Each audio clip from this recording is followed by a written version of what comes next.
নির্যাতনের ইতিহাসে সবচাইতে ইমানের সবচাইতে বেশি নির্যাতন করা হয়েছে আমাদের আল্লামাকে। সম্মানিত ভাইয়েরা, শুধু এটাই শেষ নয়, শেষ পর্যন্ত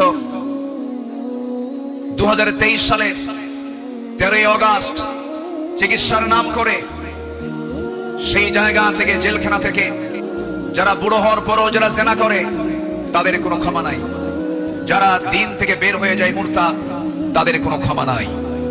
সম্মানিত ভাইয়েরা, সম্মানিত বন্ধুগণ, আজকের এই উপস্থিতি প্রমাণ করে আগামীর দেশ কোরআনের দেশ, আগামীর দেশ ইসলামের দেশ। আল্লাহ কবুল করুন। জোরে এর কানে যদি সাইট আওয়াজ যদি চলে আসে, আলোচনা কি ভালো হতে পারে? তাহলে এই বিষয়টি একটু খেয়াল করার চেষ্টা আমি অনুরোধ করব, একটু মেহেরবানি করে, কোনো আওয়াজ না করে, মেহেরবানি করে যে যেখানে আছেন মনোযোগ দিয়ে আমরা কথাগুলো শুনবো। জোরে বলি ইনশাআল্লাহ। আমি আলোচনার সূচনায় কোরআনে কারীমের গুরুত্বপূর্ণ একটি সূরা, সূরাতুল আহজাব থেকে আমি 4টি আয়াতে কারীমা আমি তেলাওয়াত করেছি, যেখানে আমার নবীকে আল্লাহ তাআলা তার কিছু গুণগত দিক তুলে ধরেছেন। এই পৃথিবীতে যত নবী এসেছেন, সকল নবীর ভিতরে সবচাইতে বেশি সম্মানিত নবী হচ্ছেন মুহাম্মদুর রাসূলুল্লাহ। জোরে বলুন মুহাম্মদুর রাসূলুল্লাহ। আল্লাহ তাআলা তার রাসূলকে নাম ধরে ডাকতে পারতেন, কিন্তু নাম ধরে ডাকেন নাই। কি সম্মান দিয়েছেন! আমার নবীর সম্মানটা কত! আল্লাহ রাব্বুল আলামিন অন্য নবীদের নাম ধরে ডেকেছেন, ডাক দিয়েছেন। আল্লাহ রাব্বুল আলামিন বলছেন, ইয়া আদাম উসকুন আনতা ওয়া যাওজুকাল জান্নাহ। ডাক দিয়েছেন, ওয়া মা তিলকা বিয়ামিনিকা ইয়া মূসা। ডাক দিয়েছেন, ইয়া ইয়াহইয়া খুযিল কিতাবা বিকুওয়া। আল্লাহ তাআলা সব নবীকে হরফে নিদা প্রয়োগ করে ডাক দিয়েছেন, কিন্তু একটা বারের জন্য আমার রাসূলকে নাম ধরে ডাকলেন না, অথচ কোরআন তার উপরে নাজিল হয়েছে। আল্লাহ রাব্বুল আলামিন যেখানেই তার নামটা নিয়েছেন সেখানেই তার গুণটা বর্ণনা করেছেন। এক জায়গায় বলছেন মুহাম্মাদুর রাসূলুল্লাহ ওয়াল্লাযীনা মাআহু আশিদ্দাউ আলাল কুফফারি রুহামাউ বাইনাহুম তারাহুম রুকআন সুজদান ইয়াবতাগুনা ফাদলান মিনাল্লাহি ওয়া রিদওয়ানা সীমাহুম ফি ওজুহিহিম মিন আসারিস সুজুদ। জোরে বলুন আল্লাহু আকবার। আরেক জায়গায় আল্লাহ রাব্বুল আলামিন তার নাম নিয়ে বলছেন, ওয়া মা মুহাম্মাদুন ইল্লা রাসূল قد خلت من قبله الرسل। কিন্তু আল্লাহ রাব্বুল আলামিন কোথাও নামকে সম্বোধন করে ডাক দেন নাই। আরেক জায়গায় ডাক দিচ্ছেন, ইয়া আইয়ুহাল মুসাম্মিলু কুমিল লাইলা ইল্লা কালিলা নিসফাহু আও ইনকুস মিনহু কালিলা। আরেক জায়গায় ডাক দিচ্ছেন, ইয়া আইয়ুহাল মুদাথথির কুম ফাআনযির ওয়া রাব্বাকা ফাকাব্বির ওয়া সিয়াবাকা ফাতাহহির। জোরে বলুন আল্লাহু আকবার। ঠিক এই জায়গায় আল্লাহ রাব্বুল আলামিন সূরাতুল আহজাবের 45 নম্বর আয়াতে আল্লাহ রাব্বুল আলামিন তাকে কি সুন্দর করে ডাক দিচ্ছেন, ইয়া আইয়ুহান নাবিয়্যু ইন্না আরসালনাকা শাহিদাও ওয়া মুবাশশিরাও ওয়া নাযীরাও ওয়া দাঈয়ান ইলাল্লাহি বিইذনিহি ওয়া সিরাজান মুনীরা। জোরে বলুন আল্লাহু আকবার। হে আমার নবী, আমি আপনাকে পাঠিয়েছি সাক্ষী করে, শাহিদ করে, মুবাশশির করে, সুসংবাদদাতা করে, ওয়া নাযীরা ভীতি প্রদর্শনকারী করে পাঠিয়েছি, এবং আল্লাহর পথে দায়ী করে পাঠিয়েছি। আমার আল্লাহ তাআলা আমার রাসূলকে এত সম্মান দিয়েছেন। দুঃখজনক হলো সত্য, বিগত 16 বছর শুধু আলেমদের উপরে নির্যাতন হয়েছে তা নয়, আমার রাসূলকে নিয়ে বাজে কটূক্তি পর্যন্ত করা হয়েছে। ঠিক কিনা? রাসূলকে নিয়ে অনেক কটূক্তিও করেছে বিভিন্ন ব্লগাররা। আমার দেশে কিছু বুদ্ধিজীবী আছে যাদের কাজই হলো ইসলাম নিয়ে বাজে কথা বলা, রাসূলকে নিয়ে বাজে কথা বলা। রাসূলকে নিয়ে বলা হয়েছে, এমন ভাবে কথা বলা হয়েছে রাসূল নাকি ছিলেন জিনাকার, রাসূলকে জঙ্গি মুহাম্মদ বলে গালি দিয়েছে।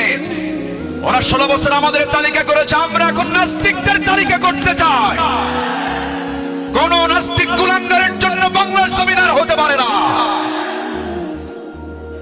সম্মানিত ভাইয়েরা, সম্মানিত বন্ধুগণ,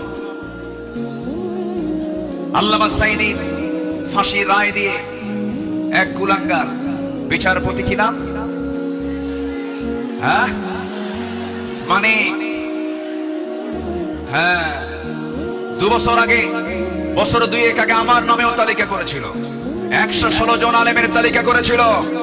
2 বছর পার হয় নাই, আল্লাহ তাআলা তার উপযুক্ত জবাব দিয়ে দিয়েছেন। ছাত্র বৈষম্য বিরোধী আন্দোলনে যারা অগ্রণী ভূমিকা পালন করেছেন তাদের জন্য দোয়া করতেই হয়। সম্মানিত ভাইয়েরা, এই পেকুয়ার মাটিতে চট্টগ্রাম বিভাগের প্রথম শহীদ হয়েছে এই চট্টগ্রামের এই পেকুয়ার সন্তান শহীদ অসীম। শহীদ অসীমের বাবা আছে কিনা জানি না। তাদের রক্তের বিনিময়ে, তাদের ত্যাগের বিনিময়ে এই বিজয় এসেছে। যুবকরা, তোমরা কোন আদর্শ লালন করতে যাবে না। যুবকরা, তোমরা বিজয় পেয়েছো, এই বিজয়কে ধরে রাখার জন্য একটা আদর্শ লালন করতে হবে, সেটা হচ্ছে মুহাম্মদ সাল্লাল্লাহু আলাইহি ওয়াসাল্লাম। তাহলেই সফল হবে। লাকাদ কানা লাকুম ফি রাসূলিল্লাহি উসওয়াতুন হাসানাহ লিমান কানা ইয়ারজুল্লাহ ওয়াল ইয়াউমাল আখির ওয়া যাকারাল্লাহা কাসীরা। সম্মানিত যুবকরা, আজকের মাহফিলে বেশি যুবকরা, ওই নেতৃত্বের মুখে তোমরা থুতু মারো যে নেতা তোমাকে নামাজের কথা বলে না, যে নেতা তোমাকে পরকালের কথা শোনায় না, যে নেতা তোমার হাতে অস্ত্র তুলে দেয়, যে নেতা তোমার হাতে নারী তুলে দেয়, ইয়াবা তুলে দেয়, মাদক তুলে দেয়, ওই সমস্ত নেতৃত্বের মুখে আমরা জুতা মারি, থুতু মারি। রাজি আছেন কারা কারা? হাত উঁচু করে দেখা।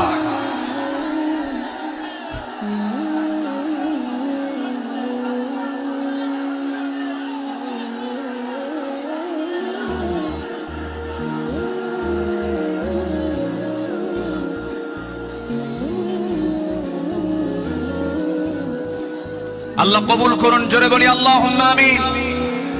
যুবকরা, তোমাদের হাতে আগামীর বাংলাদেশ, নতুন বাংলাদেশ গড়ার জন্য কোন আদর্শ আমরা মানি না, আমরা মানি উসওয়ায়ে হাসানাহ, নবীর আদর্শ, নবীর আদর্শ, নবীর আদর্শ।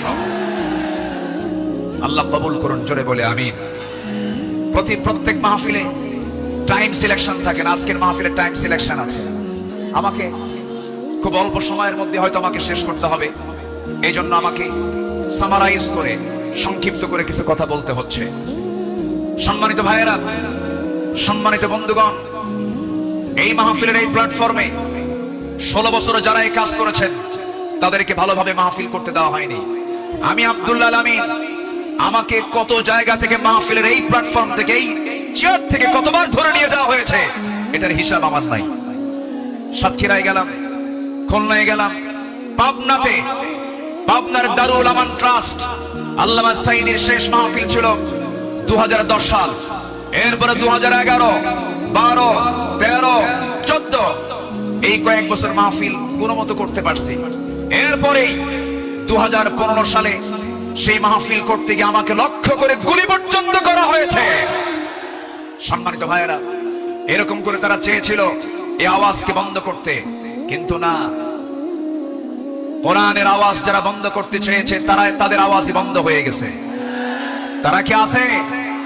আলেমরা পালায়, আস্তে করে আলেমরা পালায়। পালায় কারা? আমাদেরকে যারা রাজাকার বলে গালি দিয়েছে, পাকিস্তানি রাজাকার বলেছে, আমরা কেউ পাকিস্তান যাই নাই। দিল্লি রাজাকার সব দিল্লি গিয়ে বসে আছে।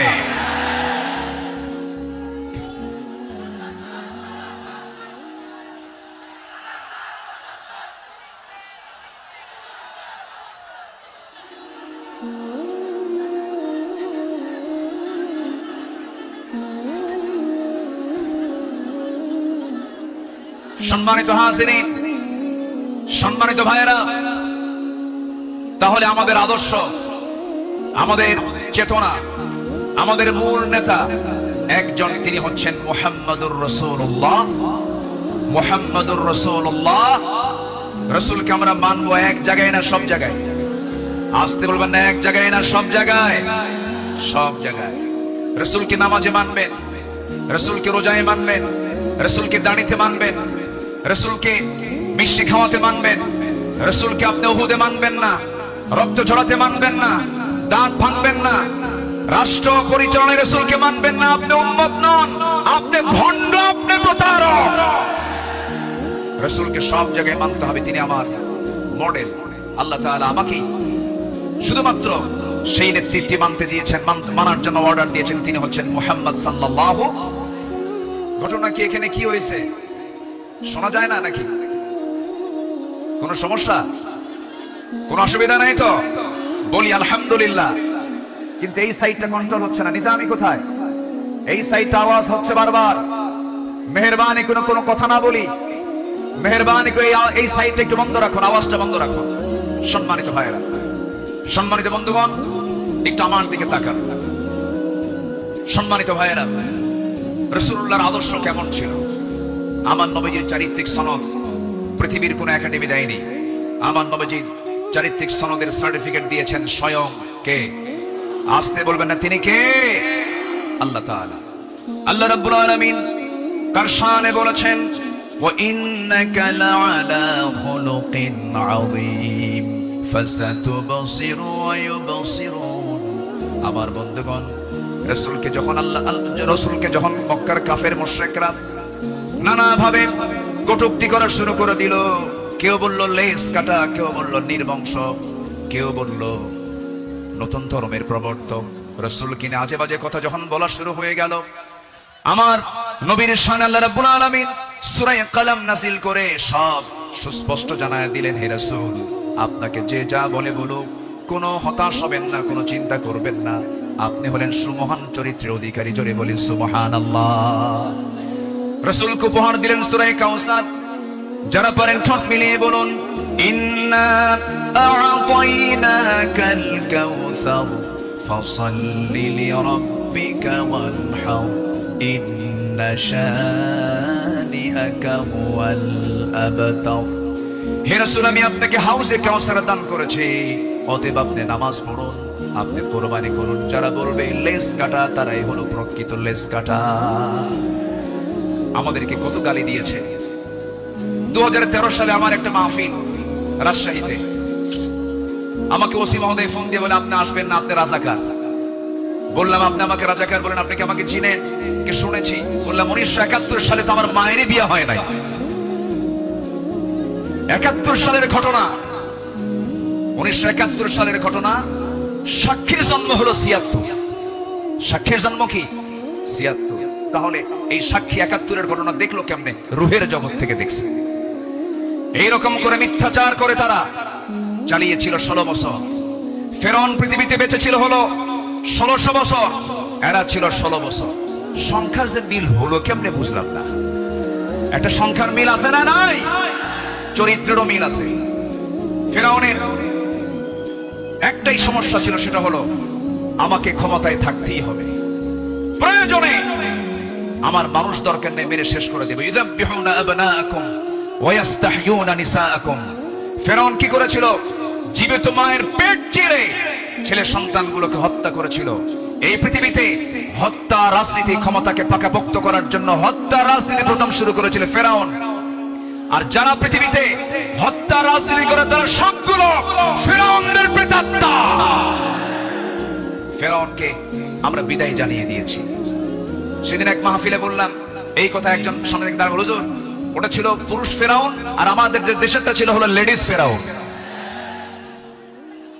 সম্মানিত ভাইয়েরা, আমার নবীজির যে আদর্শের দিকগুলো আমি আলোচনা করতে চাচ্ছি, নাম্বার 2 হচ্ছে, আমার নবী হচ্ছেন 1 নাম্বার বিশ্ব শ্রেষ্ঠ চরিত্রের তিনি অধিকারী।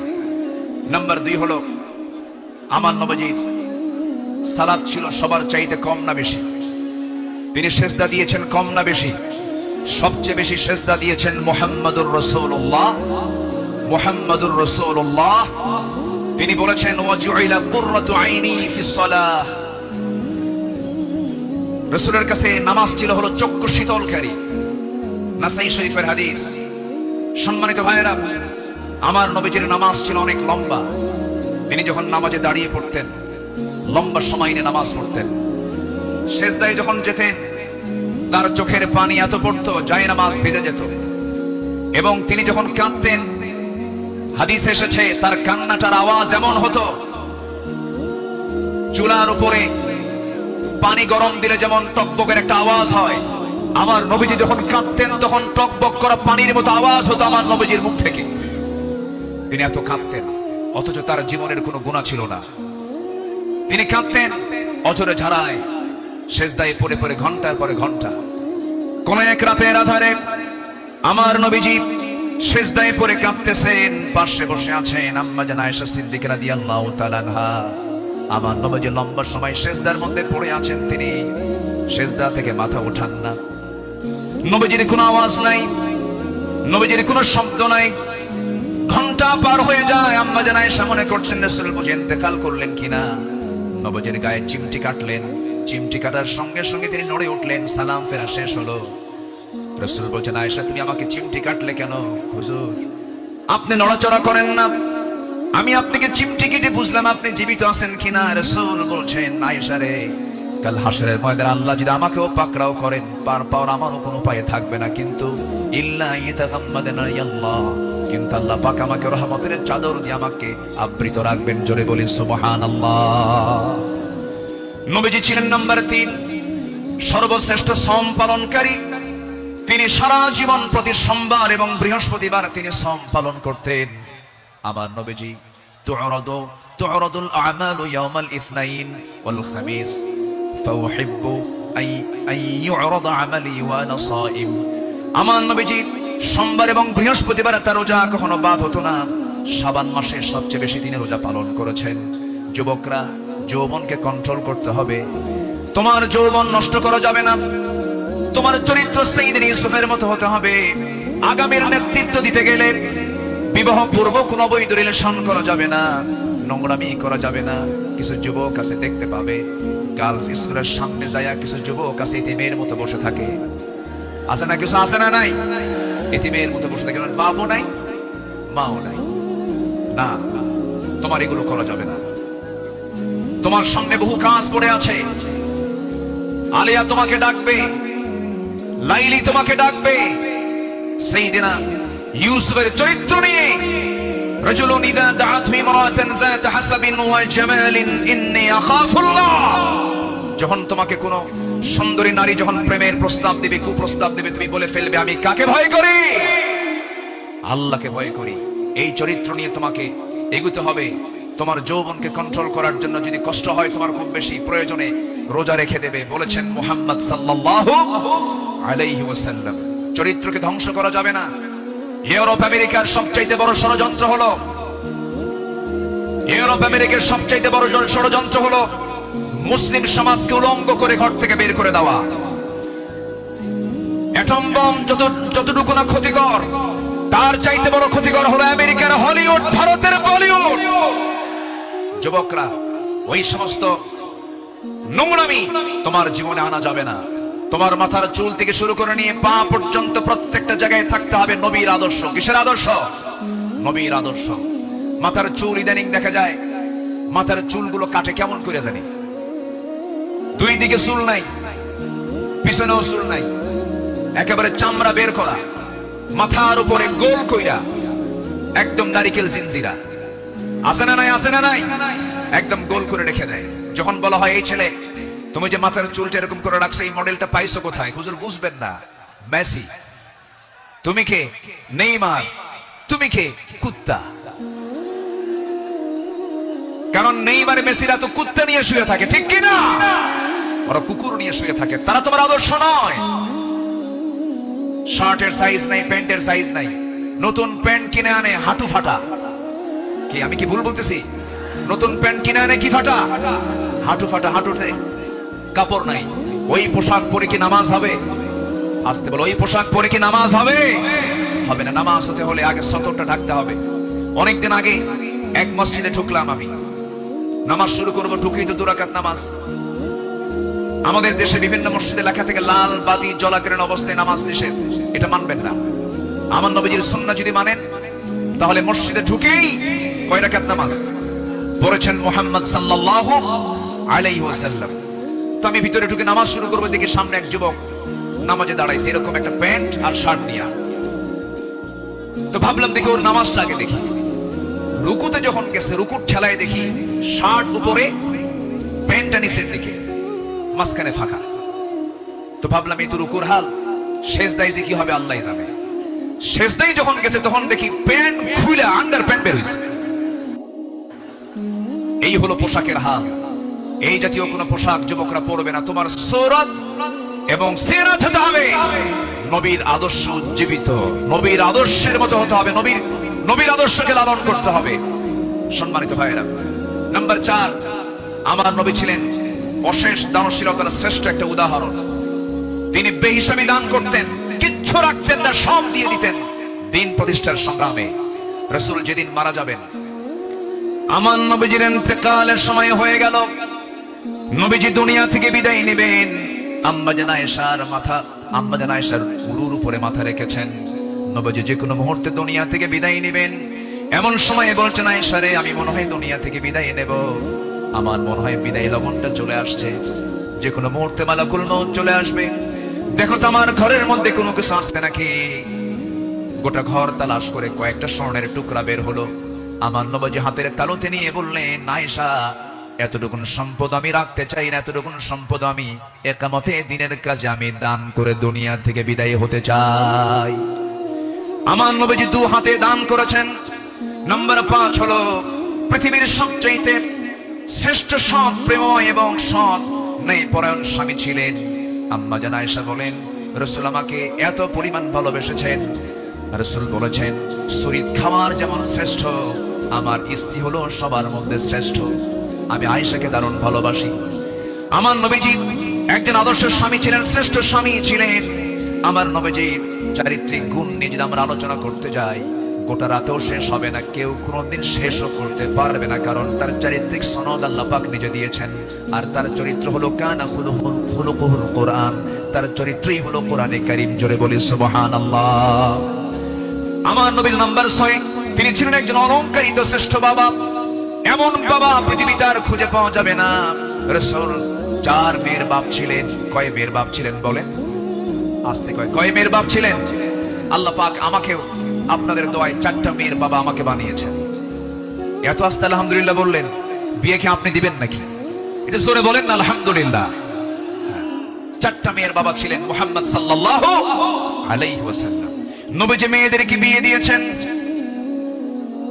সাইয়েদনা ওসমানকে মেয়ে দিয়েছেন, আবার সাইয়েদনা আলীকেও মেয়ে দিয়েছেন। একজনকে দিয়েছেন ধনীর ছেলের সাথে, আরেকজনকে দিয়েছেন গরিব ছেলের সাথে। রাসূল কি ব্যালেন্স করেছেন। সবচেয়ে প্রিয়, সবচেয়ে আদরের দুলালী ফাতিমাকে গরিব ছেলের সঙ্গে বিয়ে দিয়েছেন। বিয়ে যেদিন দিলেন, রাসূল বললেন, ও ফাতিমা, আমি তোমাকে এমন স্বামী তোমার হাতে তুলে দিলাম, এমন স্বামী আমি তোমাকে দিলাম, যার সম্পদ নাই, টাকা নাই, পয়সা নাই, ঘর নাই, বাড়ি নাই, কিচ্ছু নাই, কিন্তু মাথা থেকে পা পর্যন্ত তাকওয়া দিয়ে ভরা। জোরে বলে সুবহানাল্লাহ। এমন স্বামী তোমাকে দিলাম। চলে যাও বাবার ঘর থেকে স্বামীর ঘরে গিয়ে করে খাও। মৃত্যুর দিন পর্যন্ত যেন স্বামীর বিরুদ্ধে একটা নালিশ আমার কানে না আসে। এই কথা বলে বিদায় দিয়ে দিলেন। আমার নবীজি 3 দিন পার হয় নাই, ফাতিমাকে না দেখলে তিনি অস্থির হয়ে যেতেন। আমার ফাতিমা কোথায় গেল, আমার ফাতিমা কোথায় গেল। আমার নবীর ঘরে একদিন ফাতিমা আসলেন। বসে বসে তিনি সালাত আদায় করছেন। রাসূল বলছেন, ফাতিমা, বসে বসে নামাজ পড়া তো তোমার ঠিক নয়, তুমি তো যুবতী মানুষ। এবার তিনি বলছেন, আব্বা জান, আমিও জানি আমি বসে বসে নামাজ পড়ি না, কিন্তু দাঁড়িয়ে দাঁড়িয়ে নামাজ পড়ার হেতু হলো আমি যে দাঁড়িয়ে দাঁড়িয়ে নামাজ পড়বো, আমার গায়ে যে জামাটা দেখতে পাচ্ছেন বাবা, এর পিছনের একটা অংশ তালিযুক্ত অংশ আছে। আমি যদি দাঁড়িয়ে থেকে নামাজ আদায় করতে যাই, আপনার চোখে এই তালি অংশটুকু পড়তে পারে।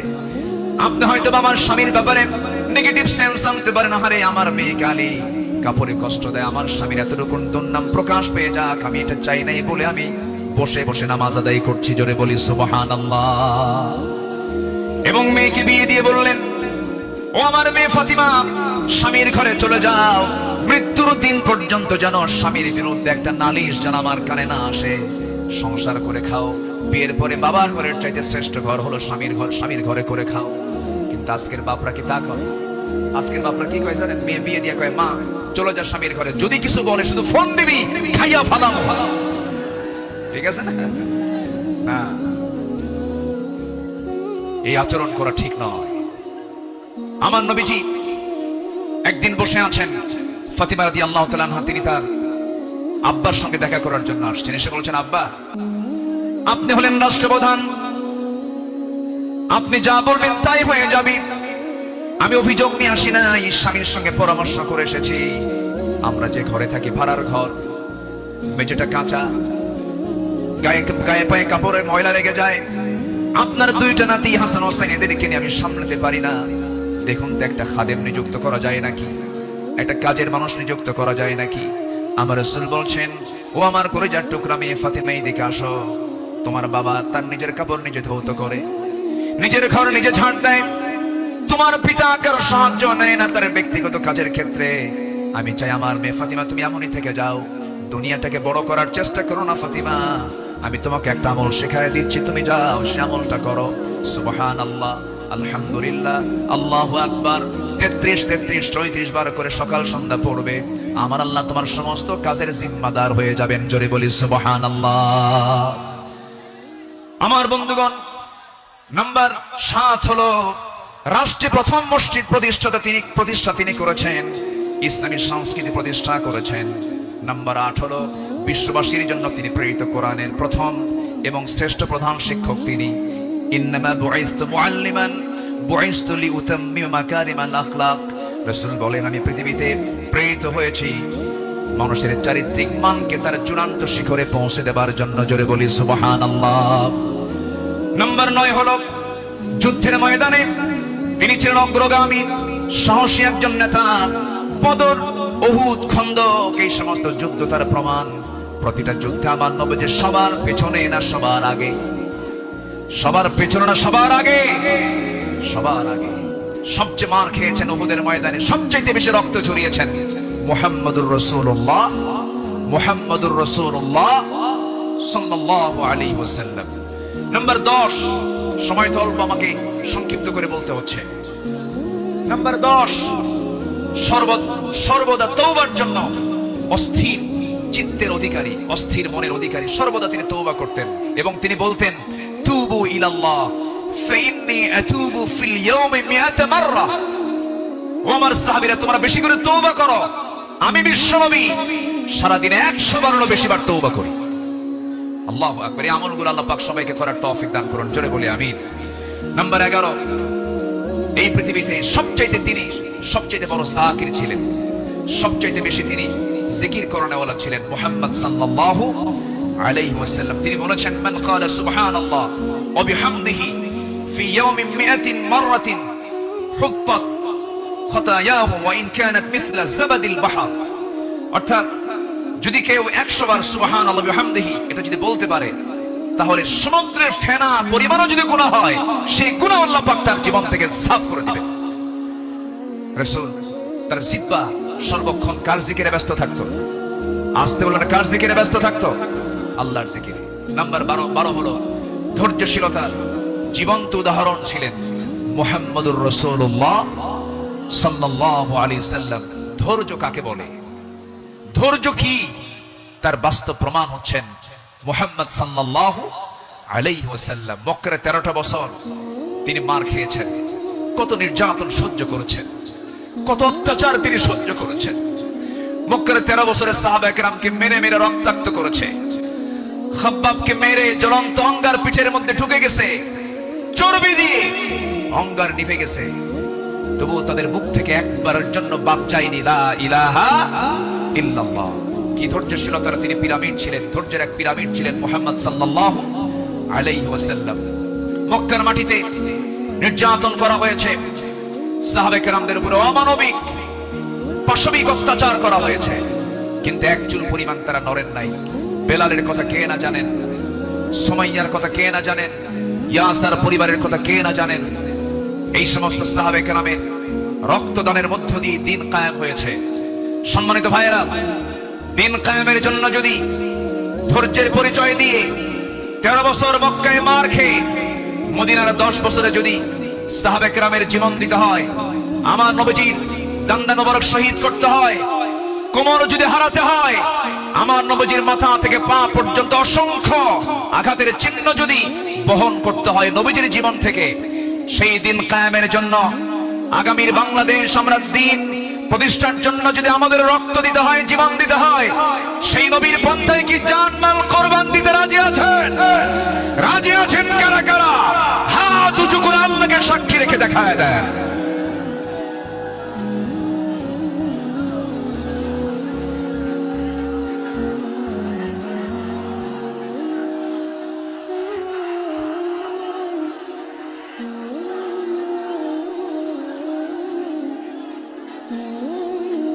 আল্লাহ কবুল করুন, জোরে বলে আমিন, আরো জোরে আমিন। বাইরে জীবন দেওয়া তো সস্তা না, যত রক্ত লাগে দেব, প্রয়োজনে লোক পাঠাবো, আমি যাব না। এই চরিত্রের মুনাফিক আমার দেশে আছে না নাই? আবু সাইদরা জীবন দেয়, আমার দেশের কিছু মুফতিরা ফতুয়া দেয়, ও তো শহীদ হয় নাই। আবু সাইদরা জীবন দেয়, শহীদ অসীমরা জীবন দেয়, আমার দেশের কিছু ফতুয়া সন্ত্রাস, এগুলো ফতুয়া সন্ত্রাস, এরা ফতুয়া দেও নাকি শহীদ হয় নাই। তুমি কোন কসু করছো? আমার দেশে 16 বছর অনেক ওলামা, অনেক আলেম আমার দেশে অবস্থান করছেন, এখনো আছেন। বিগত 16 বছর তাদের উপর একটা মামলা তো দূরের কথা, একটা আচরও গায়ে লাগে নাই। দেশ যখন পট পরিবর্তন হয়েছে, চোরের মায়ের বড় গলা। মুনাফিক চেনা যায় নামাজে নয়, মুনাফিক চেনা যায় রোজায় নয়, মুনাফিক চেনা যায় সূরাতে নয়, মুনাফিক চেনা যায় হলো ময়দানে, মাঠে, জিহাদের প্রান্তরে। সম্মানিত ভাইরা, আমার সময় ফুরিয়ে যাচ্ছে, আমি যে কোনো মুহূর্তে শেষ করে দেব। আজকের মাহফিলে আরো কাঙ্ক্ষিত মেহমান আছেন, বিশেষ করে আমার পরপরই আসছে দেখি।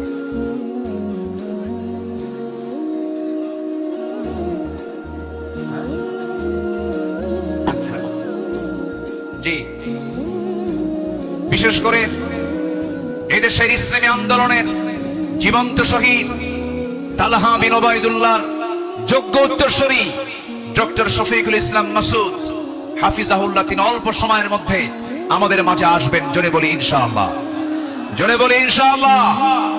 তার বয়ান ছিল মাগরিবের পরে, উনি আসতে একটু পথে জ্যামের কারণে দেরি হচ্ছে বিধায় আমি আগেই উঠেছি। উনি ওনার তেজোদ্দীপ্ত হৃদয়ের খোরাক আপনাদের জুটাবেন। জোরে বলি ইনশাআল্লাহ, আরো জোরে বলি ইনশাআল্লাহ। সম্মানিত হাজিরিন, নাম্বার 12 যে গুণটার কথা বলছিলাম, আমার নবী ছিলেন ধৈর্যশীলতার এক মূর্ত প্রতীক। তায়েফের ময়দানে গিয়ে রাসূল দাওয়াত দিতে গিয়ে ফুল পেয়েছেন না পাথর পেয়েছেন? আস্তে কয়, ফুল পেয়েছেন না পাথর পেয়েছেন? পাথর পেয়েছেন। আমার নবীজি মক্কার মাটিতে দাওয়াত দিতে গিয়ে নবীর বিরুদ্ধে মামলা হয়েছে, হামলা হয়েছে, নির্যাতন হয়েছে, আঘাত করা হয়েছে, রক্তাক্ত করা হয়েছে। রাসূল 13 বছর মার খেয়েছেন, কিন্তু মদিনায় আসার পরে তিনি শুধু মার খান নাই, মার দিয়েছেন। এখান থেকে প্রমাণ হয় মায়ের খাওয়া যেমন সুন্নাত, মায়ের দেওয়া তেমন সুন্নাত। প্রয়োজনে বাতিল শক্তিকে আঘাত করার জন্য মায়ের দিতে হবে। রাজি আছেন কারা কারা? হাত উঁচু করে দেখায়।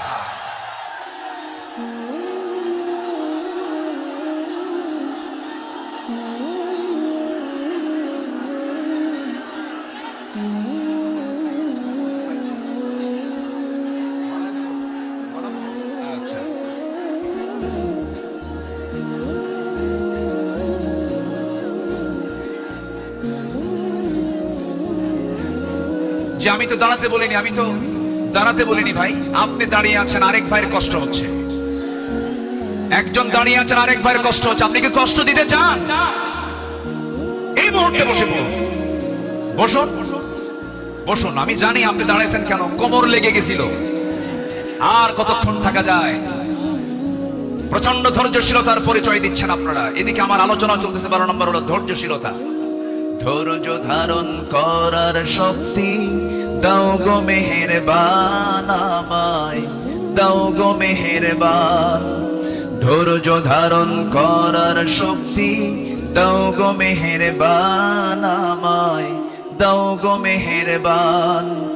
বুকের ভেতর ব্যথার নদী বইছে অবিরাম, বইছে বইছে অবিরাম। ধৈর্য ধারণ করার শক্তি দাও গো মেহেরবান আমায়, দাও গো মেহেরবান। জোরে বলি আমিন, আরো জোরে আমিন। নাম্বার 13 হলো সৎ নেতৃত্ব এবং ন্যায় বিচারে উজ্জ্বল দৃষ্টান্ত রেখেছেন মুহাম্মদুর রাসূলুল্লাহ সাল্লাল্লাহু আলাইহি সাল্লাম। সবার কম বেশি জানা আছে, আমার নবীজির কাছে এক সম্ভ্রান্ত মহিলা চুরির প্রমাণ মিলেছে। নবীর কাছে রিপোর্ট এসেছে, রাসূল বললেন তোমরা এই মহিলাকে নিয়ে যাও, কোনো কথা নেই। ইসলামের যে সিদ্ধান্ত হাত কেটে ফেলা, ফাকতাউ আইদিয়াহুমা, আস-সারিকু ওয়াস-সারিকাতু ফাকতাউ আইদিয়াহুমা, কোনো কথা নেই, চুন্নি হলেও হাত কেটে দিতে হবে। সেই সম্ভ্রান্ত পরিবারের সদস্যবৃন্দ সাইয়েদনা ওমর ফারুকের কাছে গেলেন, গিয়ে বলতেছে সাইয়েদনা ওমর, আপনি যদি একটু সুপারিশ করতেন হয়তো আমাদের রাসূল একটু এখানে ক্ষমার দৃষ্টিতে দেখতেন, লঘু শাস্তি দিতেন। সাইয়েদনা ওমর ফারুক যখন তার কাছে গিয়ে বললেন, ইয়া রাসূলুল্লাহ, সম্ভ্রান্ত পরিবারের মেয়ে, দেখুন তো একটু এই জায়গায় শাস্তিটাকে কমিয়ে লঘু করা যায় কিনা। আমার নবীজির চেহারা রক্তিম আকার ধারণ করলো, নবীজির চেহারা লাল বর্ণ আকার ধারণ করলো। নবীজি এবার বলছেন, ওমর তোমার দারাজ কণ্ঠ কোথায় গেল? তোমার আওয়াজ তো খুব স্লো হয়ে গেছে, তুমি এমন দারাজ কণ্ঠ তোমার হারিয়ে গেল কেন? ওমর, তুমি আমাকে যে প্রস্তাব দিতে এসেছো আমি তোমাকে স্পষ্ট ভাষায় জানান দিতে চাই। এই জায়গায় যদি আল্লাহি লাউ আন্না ফাতিমাতু বিনতে মুহাম্মদ সারাকাত লাকাতাতু ইয়াদাহা, যদি এই মুহূর্তে আল্লাহর কসম করে বলি আমার কলিজার টুকরা ফাতিমা বিনতে মুহাম্মদ যদি চুরি করে ধরা পড়ে যেত, আমি রাসূল সময়কে সাক্ষী রেখে নিজ হাতে আমি আমার ফাতিমার হাত কেটে দিতাম। জোরে বলি আল্লাহু আকবার, আরো জোরে আল্লাহু আকবার। সেই বিচার, সেই শাসনকে আমরা দেখতে চাই। সেই বিশ্বনবীর তৈরি করা, তিনি যে পার্লামেন্ট তৈরি করেছিলেন, যে আদালত কায়েম করেছিলেন, কোরআনের আদালত, সেই কোরআনের আদালতকে আমরা দেখতে চাই। তাহলে আমরা সৎ এবং যোগ্য নেতৃত্ব কায়েম করব, সেই কাজে আমরা নিজেকে প্রস্তুত করব। জোরে বলি ইনশাআল্লাহ, আরো জোরে বলি ইনশাআল্লাহ। জিকির করি লা ইলাহা,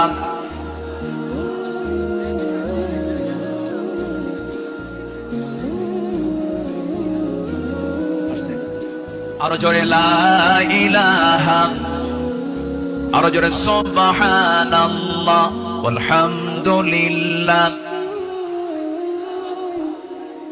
লা ইলাহা ইল্লাল্লাহ মুহাম্মাদুর রাসূলুল্লাহ সাল্লাল্লাহু। সবার কাছে দোয়া চাই, সবাইকে আমার জন্য দোয়া করবেন। সবার কাছে দোয়া চাই, সবার জন্য দোয়া করে আমি এখানে শেষ করছি। সুবহানাকাল্লাহুম্মা ওয়া বিহামদিকা আশহাদু আল্লা ইলাহা ইল্লা আনতা আস্তাগফিরুকা ওয়া আতুবু ইলাইক। আসসালামু আলাইকুম।